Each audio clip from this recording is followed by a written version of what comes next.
Welcome everyone to the Goshen Township Trustee Meeting, June 9th, 2014, 7 p.m. Please be sure to sign in and check the box if you'd like to speak. Now we'll start the meeting with the Pledge of Allegiance. I pledge allegiance to the flag of the United States of America and to the republic for which it stands, one nation, under God, indivisible, with liberty and justice for all.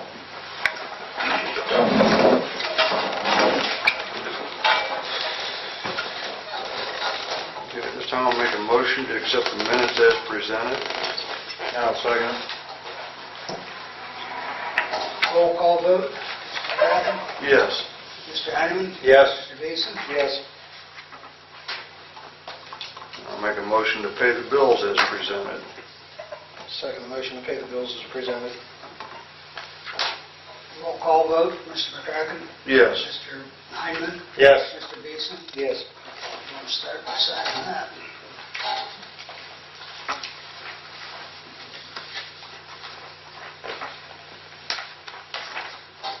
And then initial the bills.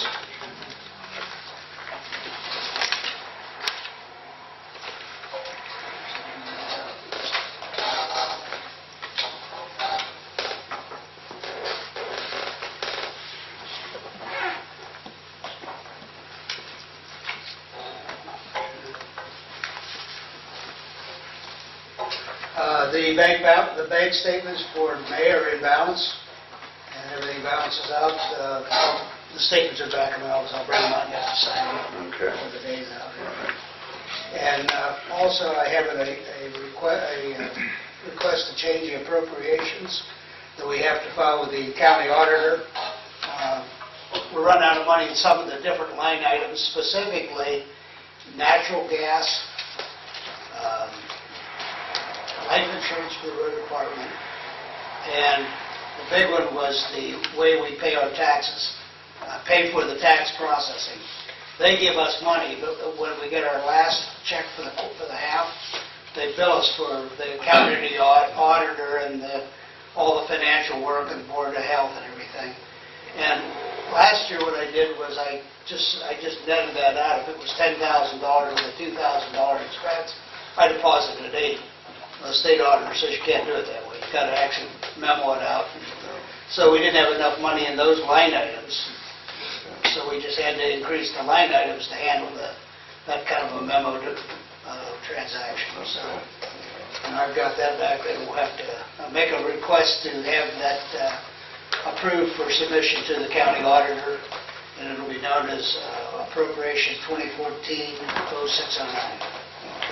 And that will change everything to make it through the end of the year, correct? No. No. It'll get us down the road a ways. Oh, okay. We'll have to see what happens after we get our second taxes, and some of the funds are going to run pretty tight. The road funds especially are going to be tight. Park's going to run out of money. We'll have to just see what we do, where we can get the money to pay for things.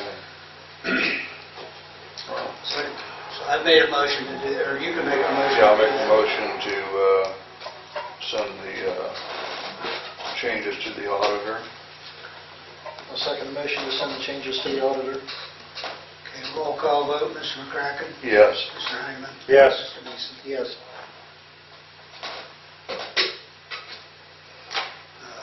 You're going to handle the playground later. I think that's all I got for right now.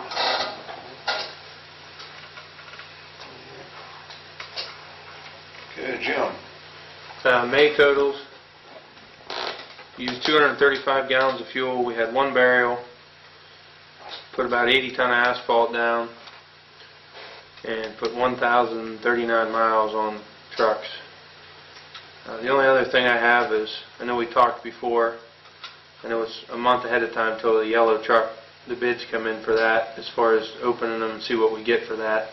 But Paul's recycling route is done. We talked about replacing that van because it's served its life purpose with the money we get from that yellow truck, buying a pickup truck used to pull the mowers around and used for running for parts and everything for us. I just wondered if I could kind of get the okay to maybe put some feelers out and see if what we could kind of find, start looking. That way, when it was time, because I drove that van the other day and I thought the front end was going to fall out from underneath it and going down the road. No, But I actually have been looking, a couple dealers got them looking for things, but yeah, I think we should be looking and see what's out there, and then we'll see what kind of dollars we have to work with, and meantime, we're getting rid of that van too, so. I know Tom said the budget's going to be tight, but Yeah, with the money we sell the yellow truck from, I thought we had talked, we could use some of that to purchase something.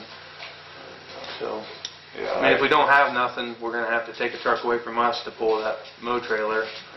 And that's Well, I gonna want kinda to get be- something that's cheaper for you to run for parts and things like that too. I think in the long run, it's going to save us some money, because now we've got to run the Dodge around for Right. parts or pulling the mow trailer, things like that. And yeah, it runs good, but that's not the truck we should be using for that, so.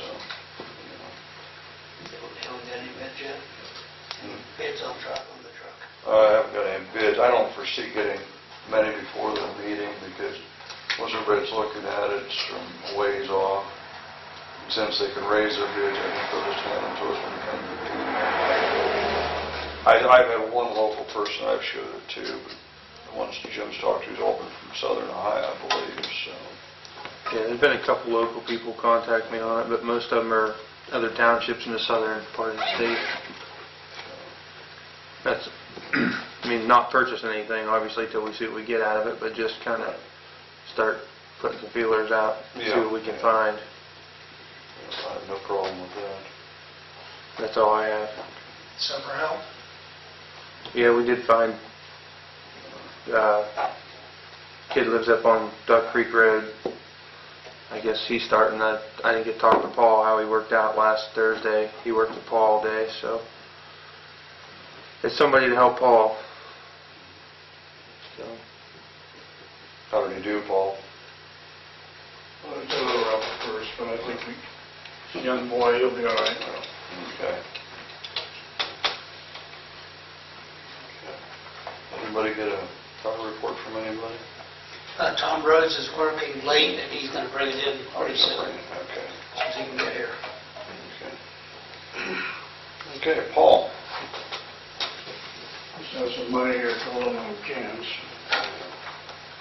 I did have to take some postage out to send around to the people that, were on the rock. Yeah, okay. I sent that letter out, and I gave you guys a copy. Yeah, right, so. Well, the only other thing is, on scrap drive netted us $38.80 a poundage, and $340 was the amount we got out of it, so. Anybody have any comments from the businesses since we deleted the route, or? Well, a couple of them were obviously disappointed that it was going to end, but they understood the situation. I mean, they understood it was out of my control, and Right, but I asked them if they'd keep recycling, and most of them said that they were going to. okay.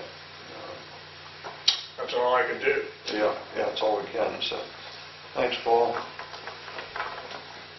Steve? Okay. For the month of May, we had a total of 456 events.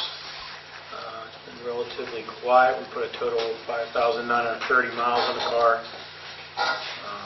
Urging the residents of Goshen to lock their cars. We're starting to get a lot of vehicles getting entered, change. Today we got someone who stole some prescription meds out of the car that was in the garage. Lock your doors. I mean, it's getting bad now with the drug epidemic, and if cars are locked, they're not going to break the windows. Most of them are going in because they're looking for cars that's open. So the best thing is lock your doors. And if you see anything, call us. I have a resignation here from Dylan Schaefer. I have a verbal. He didn't give me his letter yet, but he called. Effective today, he was one of our reserve officers, took another job working, I guess, for the oil wells. So I need the trustees to accept that resignation. I'll make a motion, we accept Dylan Schaefer's resignation. I'll second it. Roll call call vote, Mr. McCracken. Yes. Mr. Hyman. Yes. Mr. Beeson. Yes. Asking the trustees to hire Ryan Miller as a part-time officer with this department with starting part-time wage $12. On the chief's recommendation, I make a motion that we hire Ryan Miller as a part-time officer. I'll second that. Roll call vote, Mr. Beeson. Yes. Mr. Hyman. Yes. Mr. McCracken. Yes. I'm asking the trustees to accept moving Nicholas Brent. He's been a corporal here for over a year. He's in charge of my juvenile division as well as my school resource officer. And I'm asking him to be moved up to the rank of lieutenant to replace Rob Wittensolder. And that would go into effect the 15th, correct, Tom? That David figured that Sunday. Yeah. Okay, and his starting pay would be going from $16.40 to $18.45, which is the starting pay for a lieutenant. On the chief's recommendation, I'll make a motion that we move Corporal Brent to lieutenant. I'll second. Roll call vote, Mr. Hyman. Yes. Mr. Beeson. Yes. Mr. McCracken. Yes. And that's all I have. Okay, at this time, as I reported at the last meeting, we're going to have a speaker from NOPEC, which is Sean Logan, and he's going to give us a presentation on natural gas segregation, possibly saving some money for the township homeowners, nothing for the businesses, just the homeowners, correct? Yes. Do you have a preference from the seat or from the You podium? can come to the podium if you'd like. Okay. I better bring my stuff with me, just so I have it. I'm Sean Logan, a resident of Columbia County, and recently met with Bob to briefly go over, I think, a fairly unique opportunity to join a regional council of governments, a nonprofit, another political subdivision of the state. It's been around since 2000, offering electric and natural gas aggregation for residences in Northeast Ohio.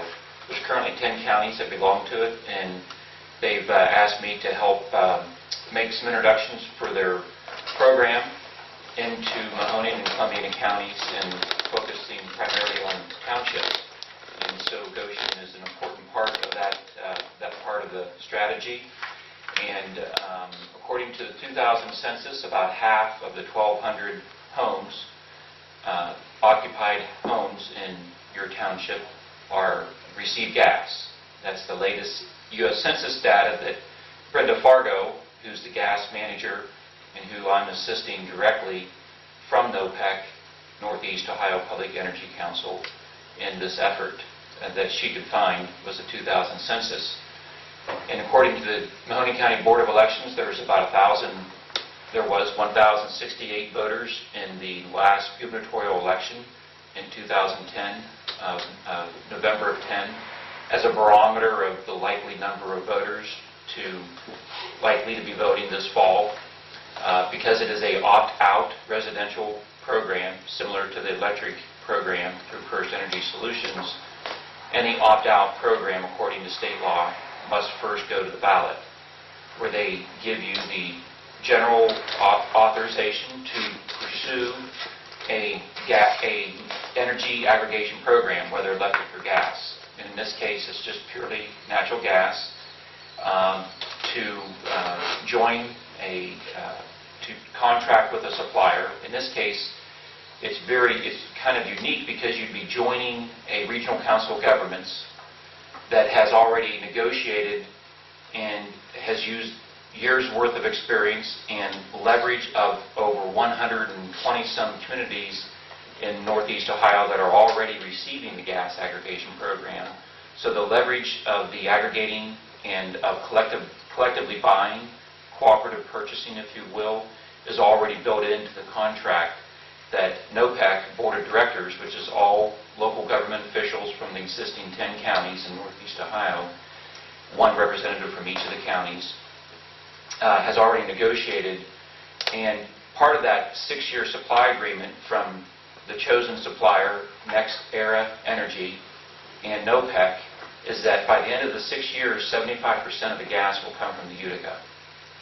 So the plain dealer in the article, in the packet of information that I left with you, the first sheet kind of highlights the plain dealer's statement that this could possibly be the largest Buy Ohio program in the history. And so those two are two of the four I kind of call high-level 30,000-foot reasons that this is a unique opportunity. One is it's a local government, it's nonprofit, there's transparency and accountability that does not exist in any other type of a program because they're usually for-profit and private entities. The second is the pricing of the contract, the supply agreement already negotiated between the Board of Directors of NOPEC and NextEra is very unique in that it is guaranteeing at the end of the 6-year supply agreement between NOPEC and NextEra is 75% will come from the Utica. They also negotiated what's called the adders, and that's in that first sheet as well. Sometime in supply agreements, there's, especially with natural gas, and this is to the extent of the knowledge I have, Brenda Fargo knows this better and is readily available for questions if you have any that are of a more detailed nature.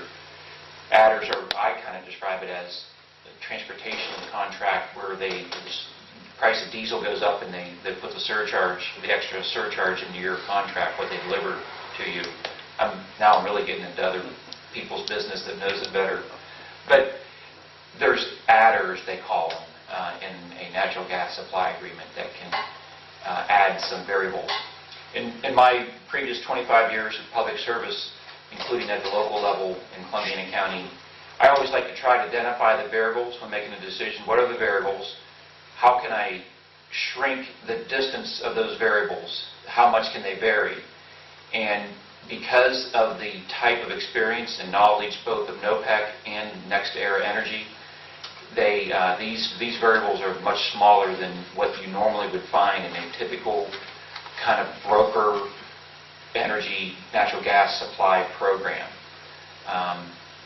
And so another unique feature is that the residents, if you were to choose to put this on the ballot, which would need to be the Board of Elections by August 6th, and the voters approve it, and you join NOPEC as a member, and you adopt their operating plan, you have no other paperwork to file with the PUCO or anything. It's all done. It's unlike a broker situation. You are adopting the plan that NOPEC already has on file with the PUCO. So you don't have to adopt another plan or review it. It's already there. And once a year, you'll get, as a member community of NOPEC, you would be a part of what they call their General Assembly. All communities get to vote for the Board of Directors. And of those communities that decide to join the program within Mahoning County, you could choose one elected official from all of the entities to be the Board of Director member for Mahoning County entities that are part of the NOPEC program. And so you have a direct say into the Board of Directors, and then you have a member on the Board of Directors from the county representing the entities that decide to join NOPEC. But the fourth item is, if it goes all the way through, residents can leave the program without a fee and rejoin the program without a fee as many times as they want. Because NOPEC is a nonprofit, the money it's not money earned, it is more actually considered consumer education. If the residents are paying that much attention to it, which they hope they do, and they can find a better price, then part of the goal of NOPEC is accomplished, and that is that residents, Ohioans, are paying more attention to how their energy where it comes from, and what they pay for it. So, no doubt that there is still a lot of steps prior to that point. But if it does come into be in Goshen Township, they can get out any time without a fee. which is quite different than the electric program. It would be a 2-year agreement. That 6-year agreement is between the supplier and NOPEC for any of the communities that choose to be part of NOPEC gas program.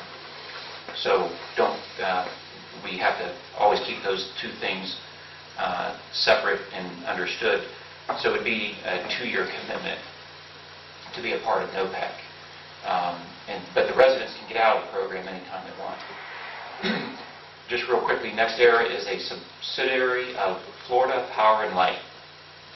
Florida Power and Light has never generated electricity from coal.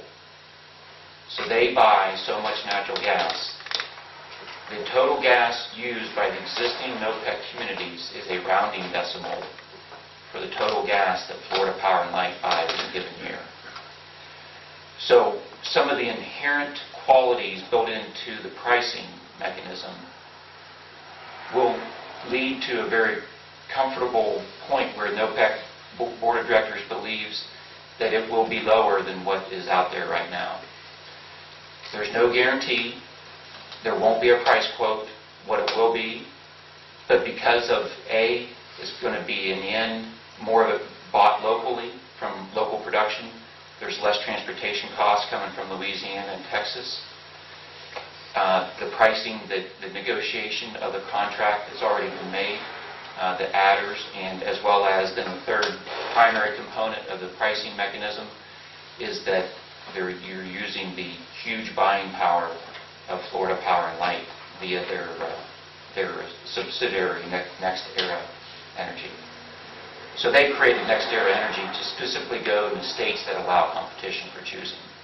So as we have seen things turn upside down, hopefully more positive than negative, but it does require the residents to be a bit more, pay more attention if they wish to choose to take part of it. So the structure is different, the price mechanism is quite different, and the more consumer friendly, they can opt in, they can get in and get out if they want, and the process is a bit more streamlined for you. Those are the 4 highlights. Basically, the savings to the customer is on a monthly basis. It's not a percentage across or a set price. They can't purchase, say, in October for the year at a set rate, correct? It's going to be a monthly change on the pricing with your program. The way that Brenda explained it to me is that in the way that kind of the industry works as a whole, you're still subject to certain forces beyond your control whenever you're purchasing energy, because it is widespread. When there's low usage of gas, you get a longer, they buy for longer periods. When it starts to peak, the production, the consumption peak, is when they hope to take greater advantage of those unique features in the price mechanism. So it's a little bit of both, is how Brenda described it to me. But that's a common question from elected officials, and it's a good one. Another thing, everybody's familiar with the electric aggregation we did with Brenda here, but it was, I just lost my train of thought what I was going to say now. We discussed this before, but, because it was a county-wide program. This is township by township. What's the reason they're not doing a county-wide assessment again? Yeah, great question. Received the same type of question from the Columbia County Township Association. Because there's more areas, there would be more voters that would not have gas. Their incentive to vote yes is less because they don't really have a dog in the fight. They might have a neighbor, and they might like to have folks have this opportunity that do have gas. Whereas electric, everybody has electric. Now, it is possible that there can be a county-wide program, but it does not necessarily change the fact that there, A, has to be individual votes, and, well, not has to be, but really the only way to get to the ball game is to have jurisdiction by jurisdiction, because not everybody has natural gas service. Does the Board of Elections have any problem with putting it on township by township? No, and another excellent question, and one that we kind of, I think, vetted pretty well using the Columbia County Prosecutor's Office Assistant Prosecutor that is assigned to be the legal counsel for the 18 townships in Columbia County. Andy Beach is his name. He specifically tweaked some of the language of the draft from the NOPEC legal counsel, which is Bricker and Eckler. Glenn Klassen, he actually is involved in a lot of mineral leasing programs and landowner programs in southeast Ohio.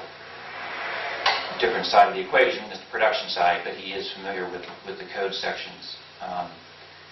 And Andy tweaked it to make sure that if there was any areas that overlapped with a village or a city where they do vote on township issues but live in city limits, that it really would only apply, very clearly, only apply in the township. So we have that situation in Salem Township with Laconia. We have to make sure of that. And I'm not exactly sure of, I think the term is conforming to boundaries. It all depends on how and when a village was created and if they annexed and did they conform the boundary and all of that stuff. Okay. So Andy wanted to make it clear that elected officials for that jurisdiction were the ones that decided to have it on the ballot for those who were voting for it. In other words, direct representation for your authority that can only come from the voters to consider such a program.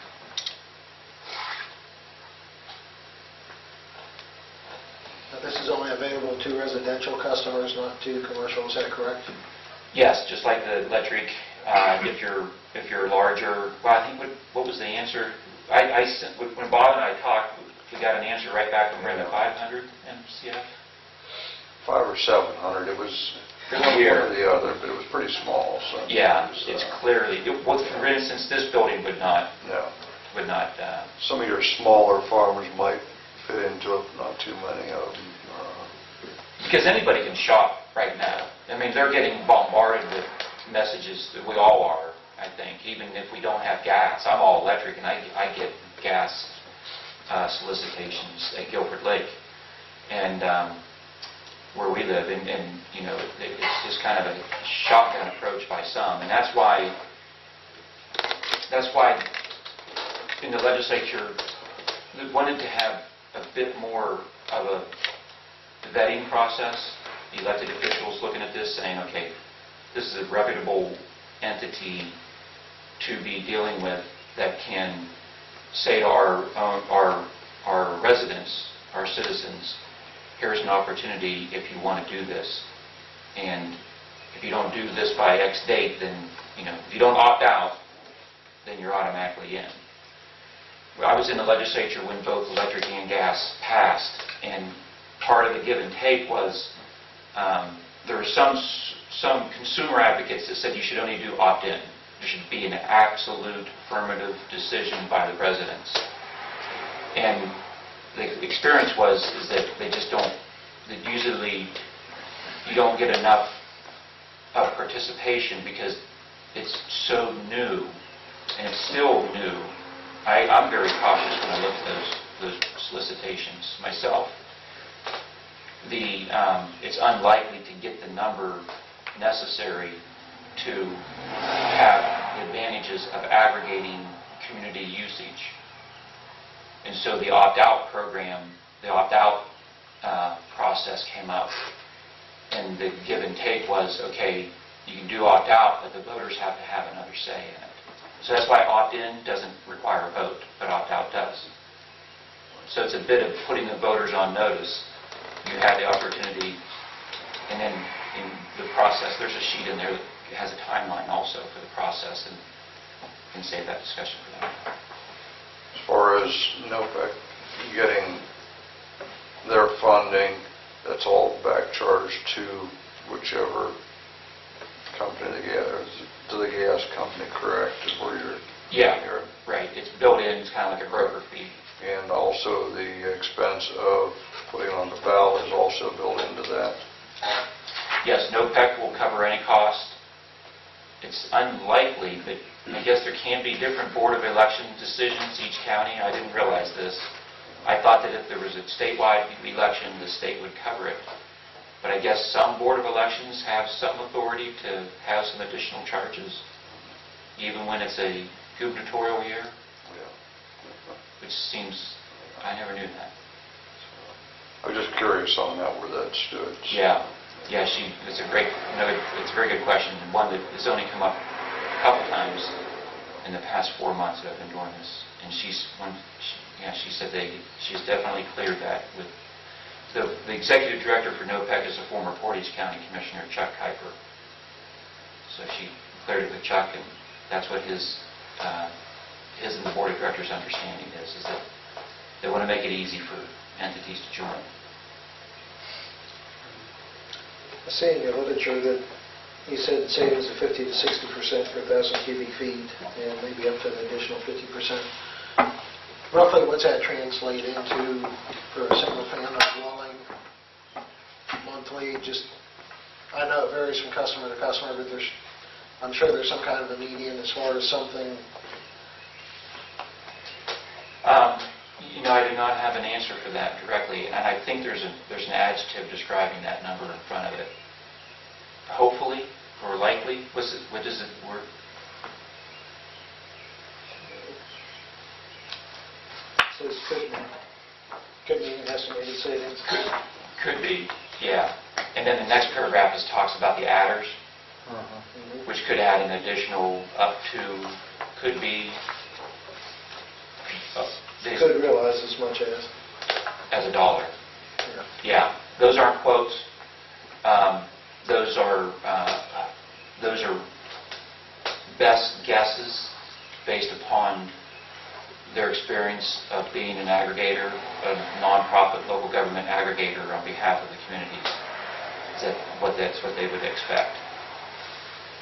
So I do know that in April this year, when Brenda checked compared to Columbia Gas, NOPEC was the third decimal out from the third number out from the decimal was the number that was lowest.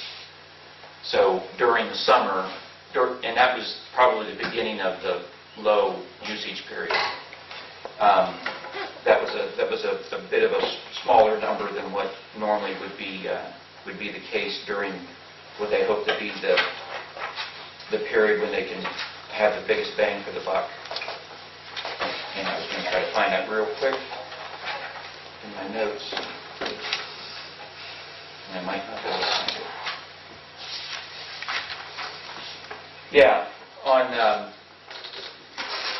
April 16th, Columbia Gas was 0.5984 CCF. The NOPEC variable price was 0.5960. So there's very little savings there. It's those other times when the consumption's higher that they expect to have greater savings. And over the longer run, that because it'll be purchased from locally produced gas over the 6-year supply agreement, they expect the prices to be lower.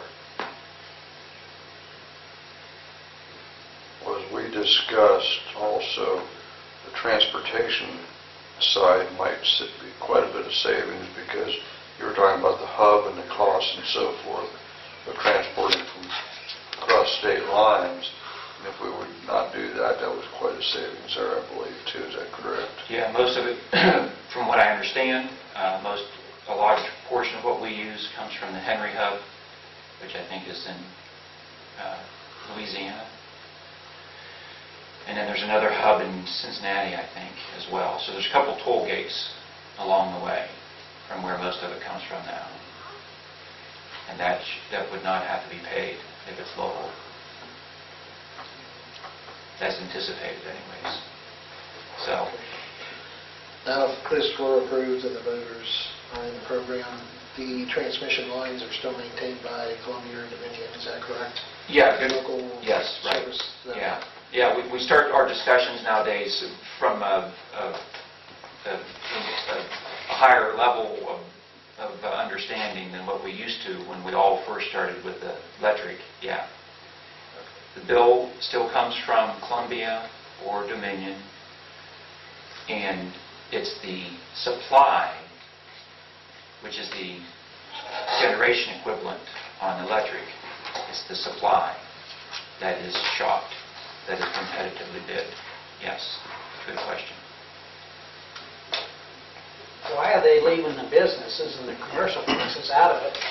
Like in our township, they're probably the biggest users of that natural gas, especially in the peak season.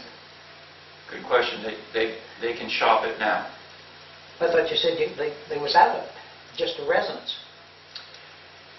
Anybody can choose now. And if Get you- in the pay package, whether the township's involved in it or not. Yes. If there's people that want to bid on your supply. If like you're drying beans, Yeah, right, that was what I was getting at, but you probably have a good chance. Check with Farm Bureau. Farm Bureau has good programs. I think Farm Bureau you can purchase collectively. well, no, they call our business every once in a while, and I guess I could buy it, but I don't quite understand why it's not available. It would make it a lot more reasonable than to do it if they included like this place right here and the businesses that do dry corn and stuff, to me. Yeah. Residents totally in the state consume a lot of gas. But as an individual decision, we're unlikely to make that. So that's why there's this complicated opt-out program that respects voters and who they elect to help make certain decisions, and that's why it's also limited. So a number of larger entities voiced they did not want to be included in, they did not want elected officials to be, they didn't want to have to be making a decision. Yeah, I know what you're That saying. elected officials said, okay, you're now opted out. You're in this, you're in this unless you actively say no.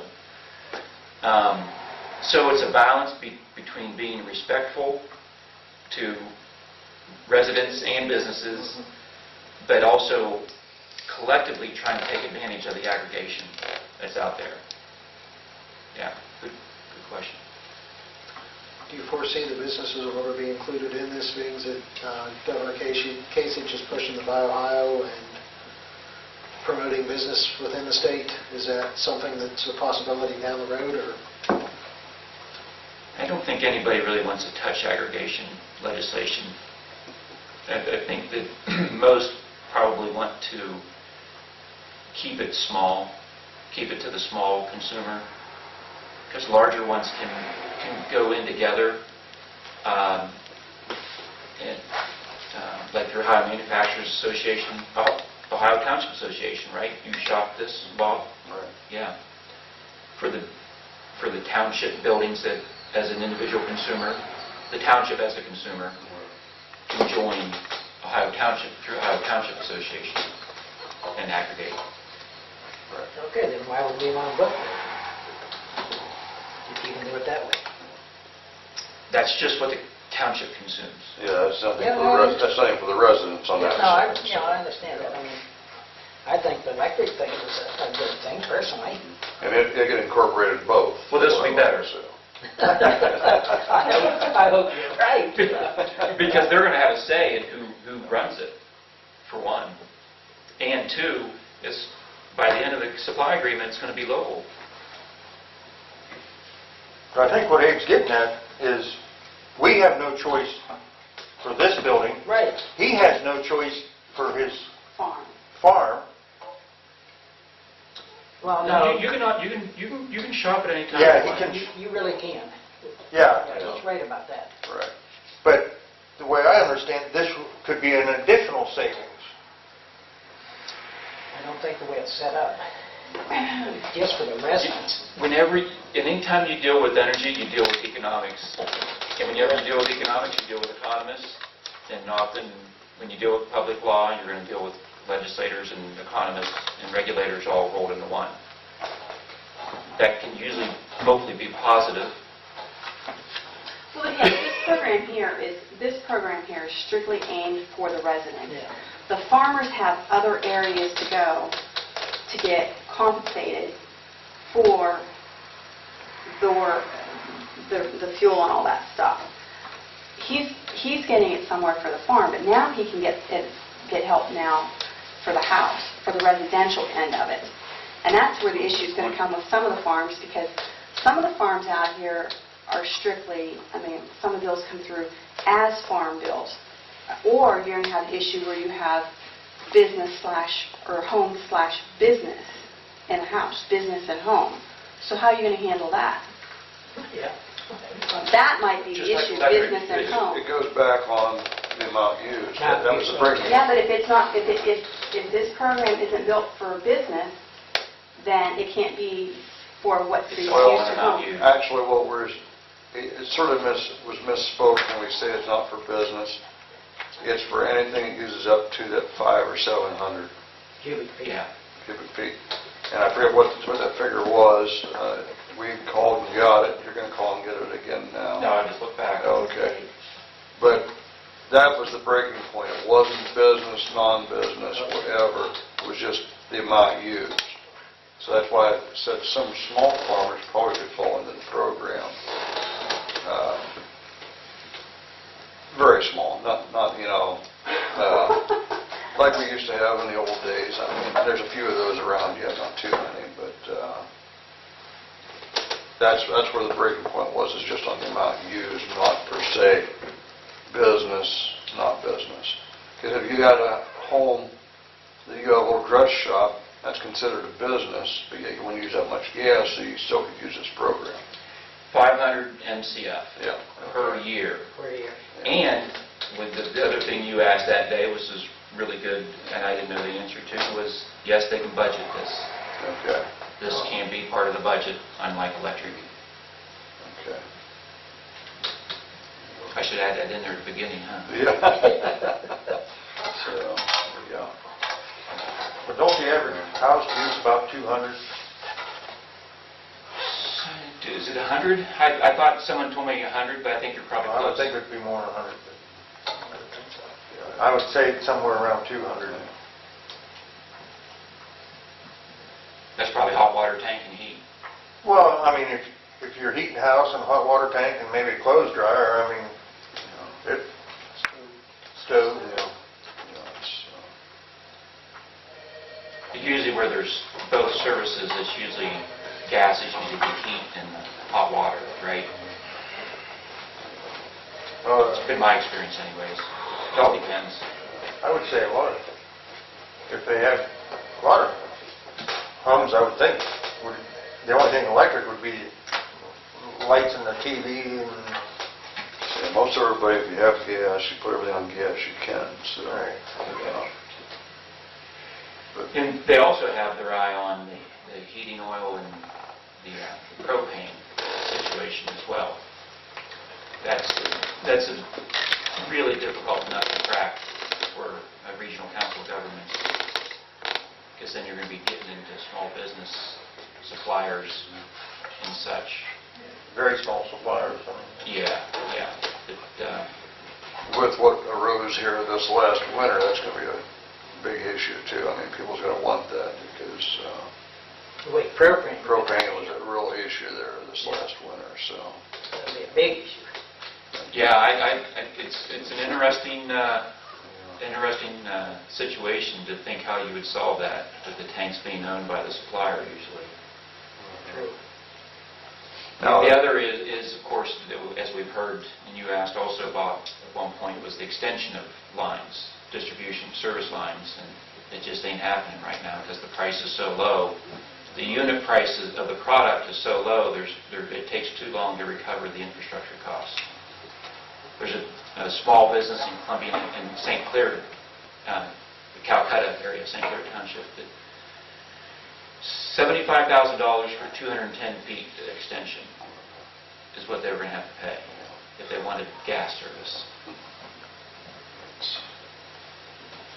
No way you can make that a feasible No. cost in your business. Neither side, probably not the utility and neither the business.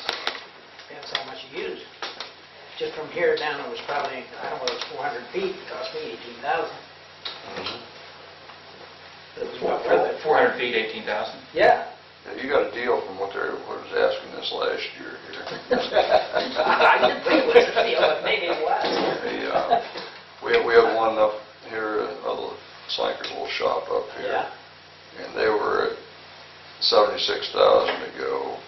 I forget how many feet was that we was talking on that when I mentioned it at the time, but it wasn't a whole lot farther than what you went.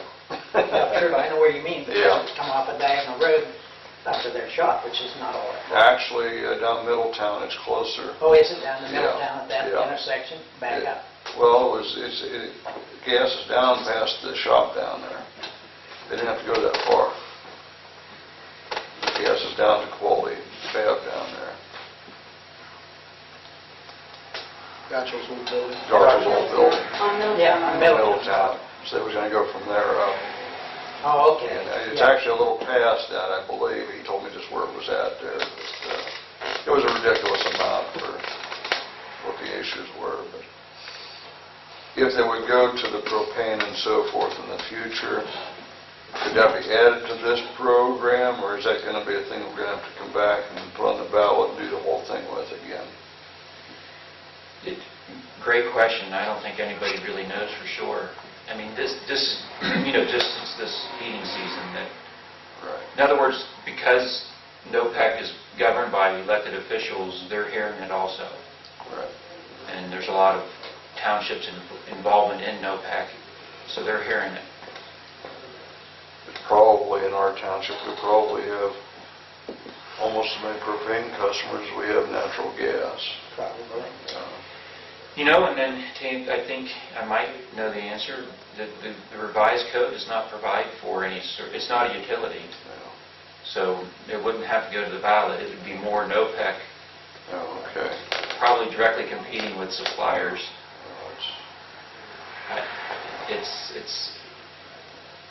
I don't know. I mean, my impression is it's those small mom and pop suppliers that are in the middle on this. Right. And would you be hurting them? I mean, so there's a way you can, like, treat them like insurance brokers when you purchase collective group insurance, that they can be the broker, if you will. Right. That way you're not cutting them out, but you're guaranteeing a supply. Yeah. Maybe that's the way to do it. Yeah, they would have to do something on that line, but, It'd be like picking garbage hauler, right? yeah, same difference. That's just, And there's no reason why we shouldn't put it on a ballot, is there? I mean, what do Well, we have to lose? that's what I'm looking at. I mean, anytime you can save anybody a penny, why, you gotta give them the option to. I mean, it's up to the individual if they want to utilize it or not. And, Things that they can opt out if they're not happy with it. Right. Not really- You can always not stay happy. where you're at. yeah, there's no lock-in period on it. There's nothing that's gonna hurt the resident. And basically, they can opt in and out every other month, correct? I mean, they could fall and they can find somebody cheaper. They can take them, and then if this one drops back cheaper, they can drop right back to them again. That's the way I look at it. So. And as collectively, as those who may be, mentioning this to folks, we probably ought to mention it when they go to someone else. Pay attention to what their contract is, though. Right. We have to be careful when we say they can rejoin anytime, because they may pay a penalty to leave the one they went to. Right. So we'll have to be careful in how we explain that. Yeah, because we run into that with contracts here at the township. We tried to go to the one through the state, and we were sort of locked to the one for another year, even though I didn't sign the contract. We For the didn't sign- OTA, you mean? Yeah, we went to go through the OTA, but the one we were with says, no, you're still with us because even though you didn't renew, you're still using our gas. Well, stayed with them for another 2 months, not realizing we were out shopping. That automatically locked us in for another year. There's a city nearby here, when they did this on their own years ago on gas, and the contract says they have to be notified 90 days prior to the expiration of the contract, Yeah. or otherwise it automatically renews for a year. Yeah, There's none of that in this. yeah, so, None of that in that 2-year agreement. You would have to affirmatively agree to rejoin for a subsequent term. yeah, But yeah, those automatics, whether you're a consumer or, whatever, you can, basically, I think being government, we probably could have broke it because they can't hold a government entity to a contract the way I read them, but it would have been a big fight. It was January when we was looking into it, so we just sort of wrote it out, we're gonna switch here, yeah, get out of it when it breaks this year, so. that seems prudent. All right, thank you. Thank you, Sean.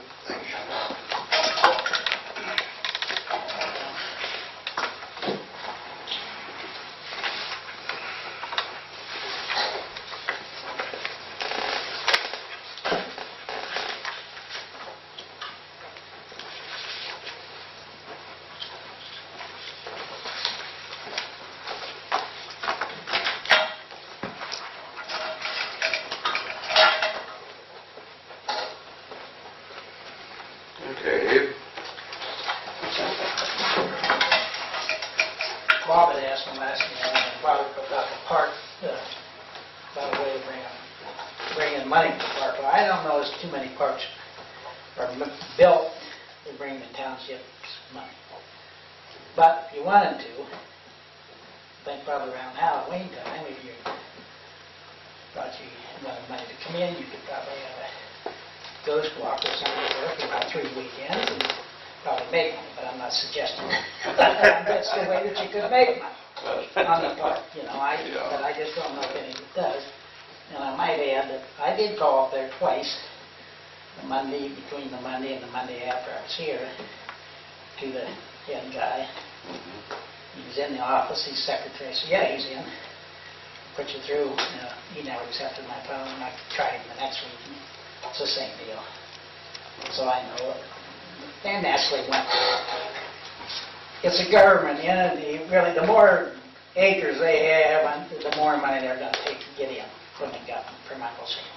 Right. And that's the main reason why they want their parks, and I understand that, you know, but other than that's the only thing I had to say. If Bob asked me if I think of anything that would make profit, well, that would be the only suggestion that I would have.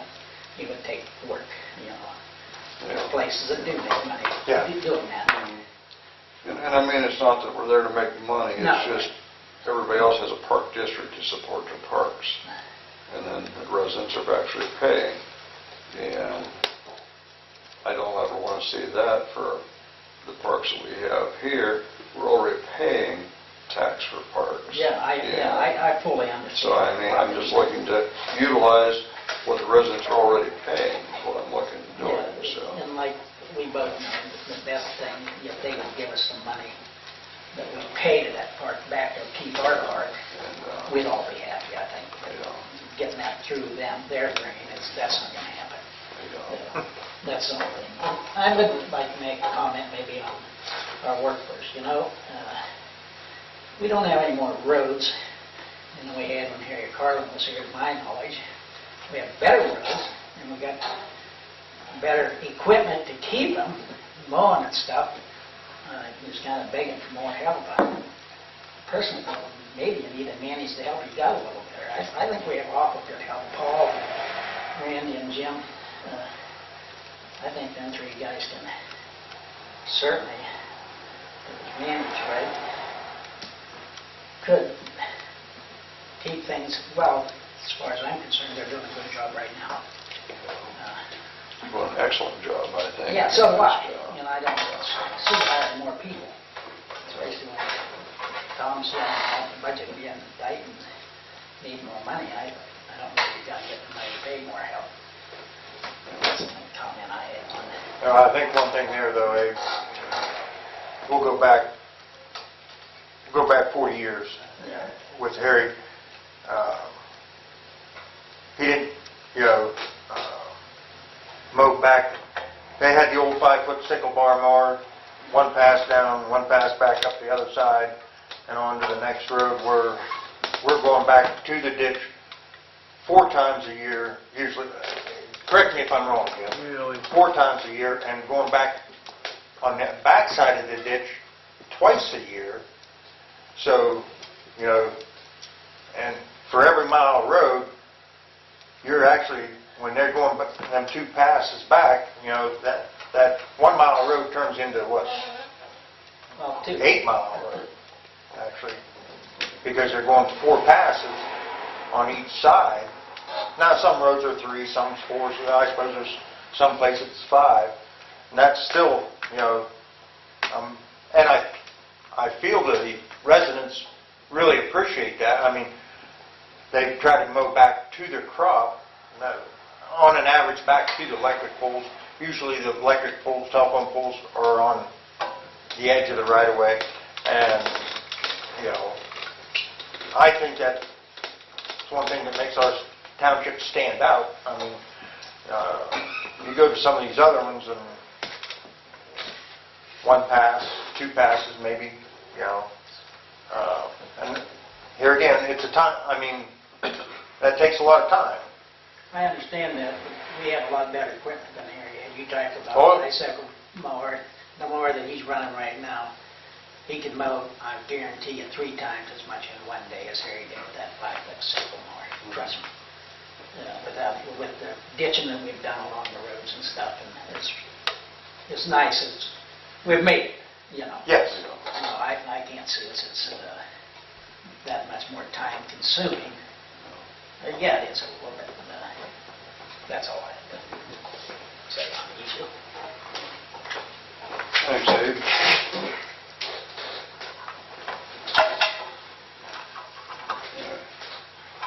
Todd? I want to thank Paul for handling the recycling drive. I took some stuff over. I thought it was set up pretty well. Appreciate the work you put into it, Paul. And I want to thank Tom and Roger and Bob for coming out here and helping to dispose of the playground equipment. I think that was better than just scrapping it.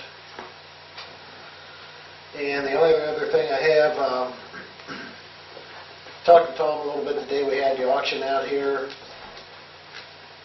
Before we put any money into this roof, see what you guys think, but I would like, looking online, there's grants available through the Department of Agriculture for rural development. You're more prone to get the grant money if you're a rural community with a population of 5,000 or less. Some of the things they push is if facilities used for health care, public safety, administration purposes. We might have a little bit of an edge here because we have the police department here, plus the administration building. The health department's using the building for their community clinics. We've got WIC that's in here. What I think may be worth it would be possibly seeing if we can get someone from YSU that could come in and help us evaluate our needs, our current assets, and determine whether we should put money into this building or look at another building if we can get the grant.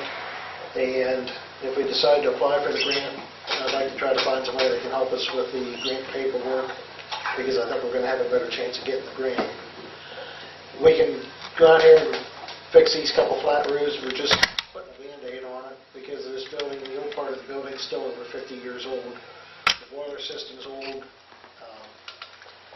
I think maybe before we put any money into it, I think we should look and see if there's a chance that we maybe could make major improvements to this facility if we can get some money, or look at another facility. I mean, if it doesn't cost anything to check, I think it'd be worth our while.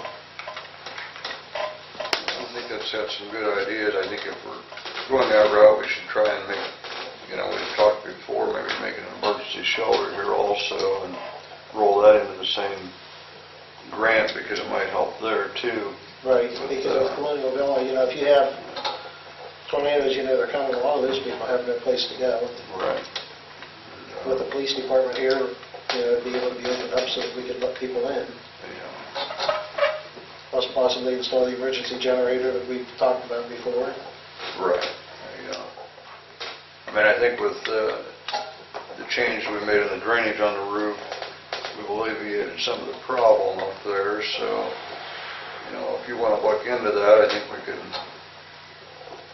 check into that for a month or two here and see if there's any Right, if there's any chance available. we can get the money, if it's a no-go, we still have time that we can do something with these. I'd rather explore our options before we start putting money into this. I mean, I think, Jim, I thank you for getting the pipe up, because I think that's going to help to get a lot of that water off the roof. But that's, again, it's a temporary fix.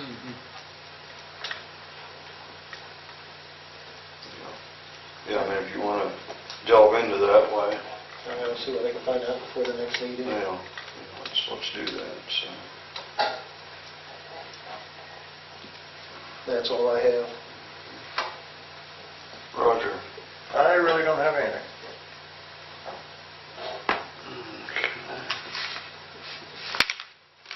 Well, Ponderosa Park update, from the auction there last fall, we'd had an issue.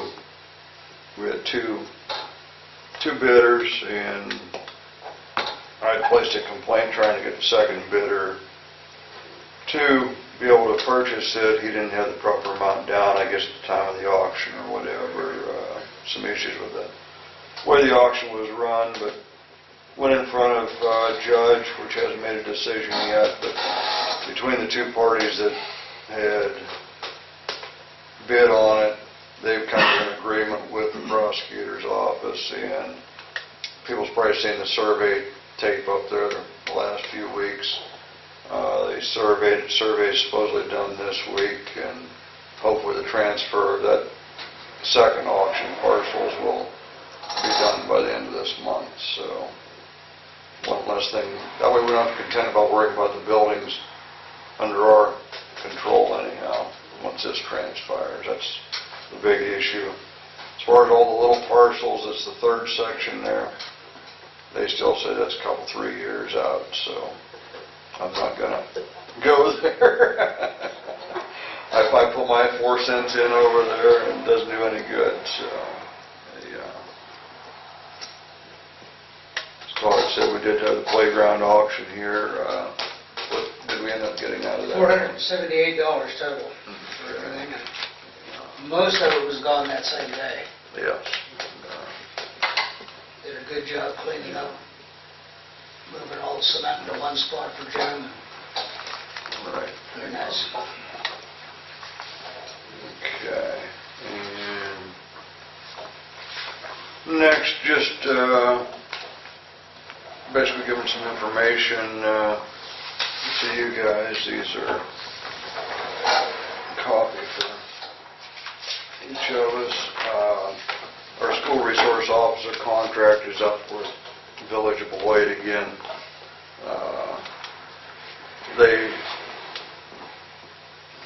A couple things, I've been talking with them for a couple months now. It's been going up quite drastically to them, and they felt it's a little more than they wanted to be spending for school resource officer. The school is willing, in their next negotiations, what they're going to do yet this year too, of picking up about 2/3 of what Beloit wants to cut back on. Spike and I have worked it out that we could live with the little bit of cut that's on there. At the same time, Tom and I have been talking, instead of having the two different contracts, 2 different times, the police contract renews next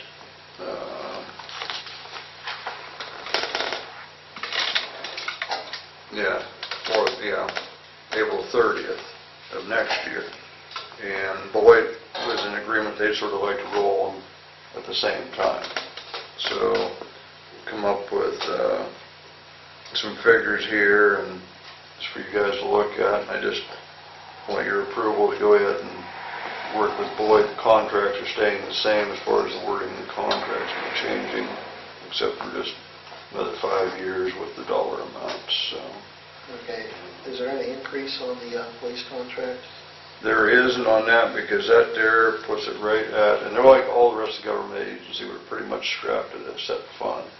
That there is just a little bit above where we're at now, and that is just what their levy's bringing in. And any more than that, they're going to pull out of their general fund, which they don't want to do, and I can understand that. And Spike and I've talked, that we felt that with where we're at, with the way we've tightened up in the budgets here, that we had no problem on doing a contract at that. You said this was a 5-year contract? Yes. I think it would be better maybe to go with a 3-year contract and see where we're at in 3 years as far as our costs. That's what I was going to bring up, if you guys wanted to do that. I just want to keep them both equal on that, so. Personally, I would prefer to go with a 3-year contract Yeah. because there's so many variables as far as energy costs and what requirements are going to come down from the state as far as training and equipment and such. Yeah. I hate to stick with that. Yeah, 5 years is stretching it pretty far. Right, so, I mean, that's fine. I mean, I would cut it back to 17 instead of, and that's just what I wanted to discuss with you guys here tonight, so I'm just supposed to get back with them this week once we talk about it, and then they can start working on their end, and it is due here, by September 1st, so we do have to start negotiations on it, so. And we start seeing all the cost increase, at least we're not in 5 years, Yeah, At the end of 3 years, they're going to have to look at putting on a levy or doing something different. right, We're not committing ourselves any longer than we really have to. right. But this is what they pay toward the resource officer now? No, theirs now is,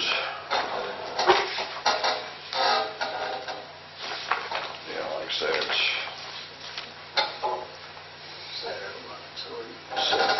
78.28 is what they're paying now. But we're looking at the school picking up another 25 of that. And then Spike said felt that he could cover the rest out of the budget to keep them on board. That's not contingent on the levy passing, is it? Hmm? That's not contingent on the levy passing, is it? No, Okay. no, it's, like I said, if that would break the school, no matter where they're at, that's, now I'm not talking, the board hasn't approved it yet, but I had the superintendent, that's where he's been at, so. Because they haven't had an increase. That's the biggest issue Boyd had, is that school hasn't had an increase over the years. Boyd's keeps increasing, you can see what we've done in 5 years. And I understand where they're coming from. Their big issue too is we should be going to some of the other entities, other townships, even Columbiana County side, to be pulling a little money from them instead of just the school and them footing the resource officer. Well, I can see why, I mean, The school covers everybody, but theirs is fine. but nothing comes from Butler, nothing comes from Knox. Right, and, or Smith, Smith. different ones, so I fully understand where the council's coming from, so.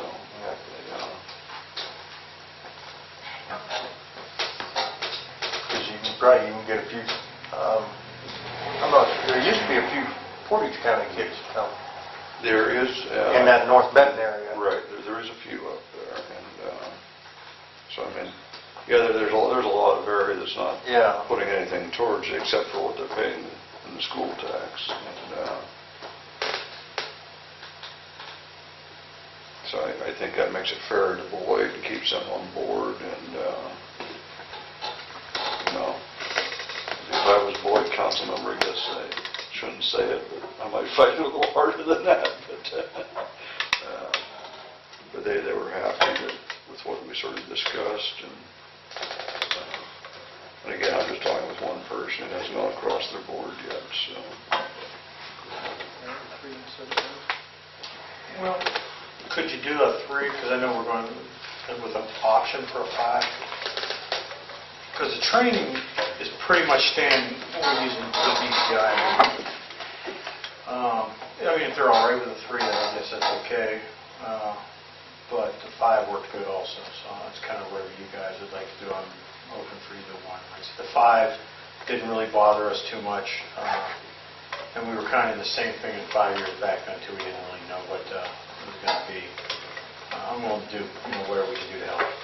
So I can pick up a little more on my side with what we saved, in the budget with a lot of the lower pay on the officers that have left. We have, so I have enough to cover, either way. So I just need to stick our necks out there for too long is the biggest problem. yeah, like you said, I'd have no problem 5 years. I don't have no problem 3 years. I can cover it for 5 and still save the money that we have to.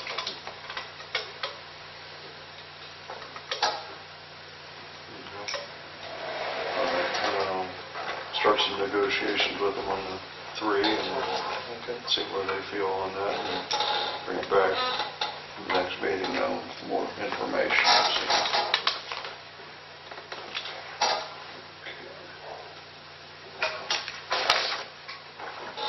And CDBG grants went out. So you guys have seen there was 10 that applied. They only picked 3. Beaver Township got a water line project. Boardman Township got structure demolition in targeted areas for taking down abandoned homes. And the Village of Beloit got one of the 2 that they applied for. I'm not sure which one it is. Something on the sewer plant, I believe. Yeah, but I'm not sure. Both of them was sewer. One was an emergency generator and one was a microscreen building. And the monies were basically the same, and when I talked to them today, I forgot to ask them which one it was. It don't make any difference to us, so. Ours is a good project. You don't get them every time, so we'll try for it again, so.